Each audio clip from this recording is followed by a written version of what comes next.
জুলাইয়ের যে প্রেরণা, এটার ঘোষণাপত্রের এখনো পর্যন্ত আমরা 31শে ডিসেম্বর যেখানে দেওয়ার কথা ছিল, আমরা সরকারের ঘোষণায় আশ্বস্ত হয়ে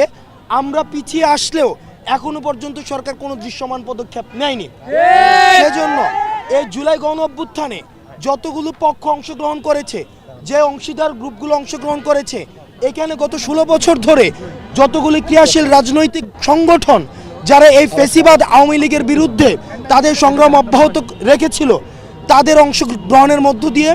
এবং সকল শ্রেণী পেশার মানুষের অংশগ্রহণের মধ্য দিয়ে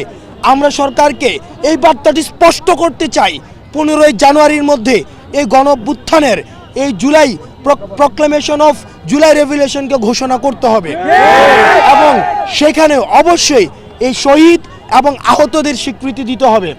এবং সেখানে যে আমাদের 47, 71 এবং 24-এর যে ঐতিহাসিক যে ধারাবাহিকতা, সেই ধারাবাহিকতার সুস্পষ্ট সেখানে বর্ণনা থাকতে হবে এবং আমরা কোন পরিস্থিতির মধ্য দিয়ে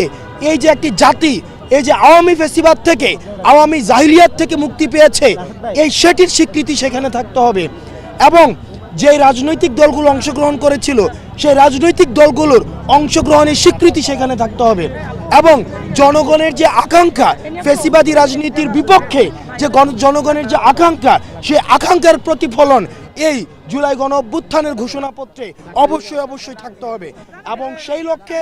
আমরা বাংলাদেশের প্রত্যেকটি প্রান্তে ছুটে যাব এবং প্রত্যেকটি প্রান্তের মানুষ যারা এই অভ্যুত্থানে অংশগ্রহণ করেছিল, আমরা তাদের কাছে আমরা জানতে চাইব যে তারা আসলে এই জুলাই গণ অভ্যুত্থানের ঘোষণাপত্রে কি দেখতে চায় এবং সেটির প্রেক্ষিতে আমাদের 24 পরবর্তী বাংলাদেশ বিনির্মিত হবে, যেখানে কোনো ধরনের ফ্যাসিবাদ, কোনো ধরনের বৈষম্য, কোনো ধরনের দুঃশাসন এবং অপশাসনের কোনো উপস্থিতি থাকবে না।